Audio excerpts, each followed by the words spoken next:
Le RHDP, dans sa stratégie habituelle, à lui seul, se donne un objectif d'atteindre 1 million de nouveaux électeurs.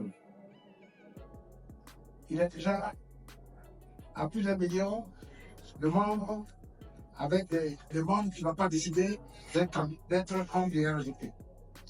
Nous avons donc, nous tous, un grand objectif, celui d'atteindre les 4 millions avec 3 millions de mobilisation d'Ivoiriens à atteindre.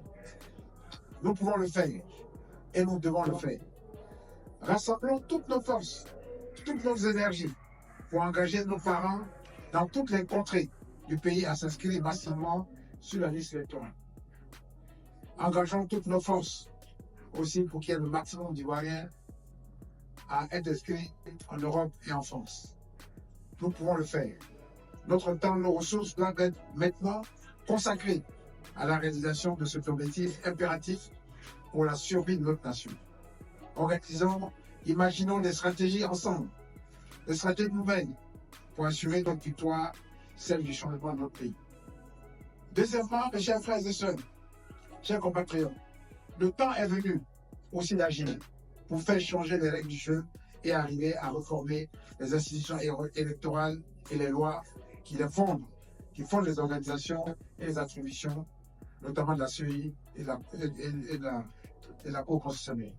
La réforme que nous demandons ne sera pas au profit d'un clan. Nous n'avons pas confiance dans la CEI dans sa forme actuelle.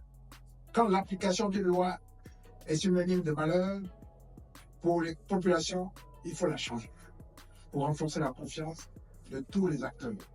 Je vous engage, chers frères et sœurs, à agir, à faire écho depuis la diaspora, avec pédagogie, de nos aspirations pour faire changer les choses. Les risques pour la stabilité de notre pays et de la sous-région ouest africaine sont trop sérieux, trop grands, pour que notre engagement ne soit pas à la hauteur des attentes de nos populations. La paix dans notre pays est à ce prix. La paix en Afrique de l'Ouest est à ce prix. La paix en Afrique est à ce prix. Le développement auquel nous aspirons, auquel nos parents, nos enfants aspirent, est à ce prix. L'avenir de notre jeunesse est à ce prix. L'histoire retiendra qu'un jour, ici, à Paris, le 13 octobre 2024, nous nous sommes retrouvés et nous avons ensemble décidé de prendre notre destin, le destin de notre pays en main. Mes frères et sœurs, je ne peux pas finir. Nous ne pouvons pas finir cet entretien sans vous parler du choix du PDCI. Nous sommes venus vous dire qu'il y a des temps comme celui-ci, où après avoir traversé des temps de douleur, les grandes nations se sont retrouvées autour d'un homme providentiel pour transformer leur nation. La Côte d'Ivoire, notre pays, a quitté le chemin initial de sa destinée depuis le 24 décembre 1999 avec un coup d'État.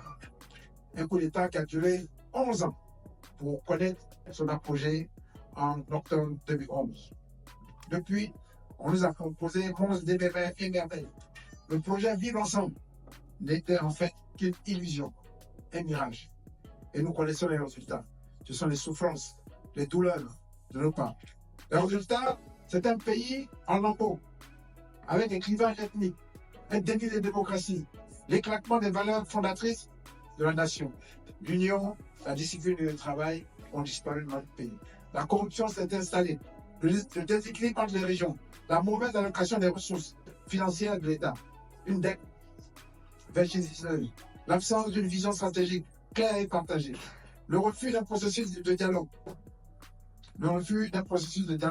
et de vérité et de conciliation, une jeunesse sacrifiée par les nombreuses crises sociopolitiques, une justice d'accueil, une fonction publique déstructurée, des systèmes éducatifs et sanitaires inefficaces, une population rurale pauvre qui ne tire pas profit des fruits de son travail. Les promesses du cacao à 50% et plus du prix du CAF mondial n'ont pas abouti. Toutes les promesses de démocratie n'ont pas abouti. L'exploitation sauvage de notre patrimoine forestier et de notre sous-sol. Mes chers frères et sœurs, le PDCRDA propose à la Côte d'Ivoire un homme à la personne de Cheikh Tidiane Diagne pour changer la nation.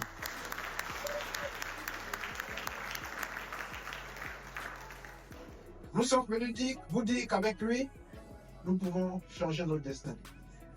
Le président Félix Houphouët-Boigny, qui a fondé cette nation, avec nos pères, a tracé en moins de 30 ans, a transformé le pays. Et je n'ai pas besoin de vous parler de tout ce qu'il a fait avec l'école, où nous avions les meilleures écoles d'ingénieurs, les meilleures écoles de santé, les meilleurs centres de formation. Je n'ai pas besoin de vous parler de la grande transformation industrielle, avec la sonnerie, avec la Sodepal, et j'en passe. Je n'ai pas besoin de vous parler des grands centres de recherche, du CNRA, et je vous en passe. Le président Félix Houphouët-Boigny revient au pays pour s'engager pour la nation. Il veut se mettre à notre service pour transformer cette nation. Nous pouvons le faire. Nous pouvons le faire. Et je suis venu vous dire, je suis venu vous demander de faire confiance à Cheikh Sidi Anta. Mettons-nous ensemble autour de lui. Et nous allons changer ce pays. Nous allons tracer un nouveau chemin, un autre destin de notre population sur les souffrances de nos jeunes gens. Pensez à nos enfants qui prennent la mer tous les jours et qui meurent dans la Méditerranée. Pensons à nos parents qui sont dans les villages et qui vivent un taux de pauvreté en dessous de 65%, dans plus de 78% de nos régions. Mes chers frères et sœurs, le temps est venu. Ensemble, nous mettre ensemble. 1, pour l'enrôlement qui commence demain. 2, pour changer les règles du jeu avec la CENI et le Conseil constitutionnel. Et 3, pour donner un autre destin à notre pays. Je vous fais confiance, nous vous faisons confiance. Nos parents nous font confiance. Demain, nos enfants, les générations de demain, se souviendront quel jour, devant l'état, la situation dans le pays, nous avons été capables de nous mettre ensemble pour transformer cette nation et en faire une grande nation parmi les grandes nations. Je vous remercie.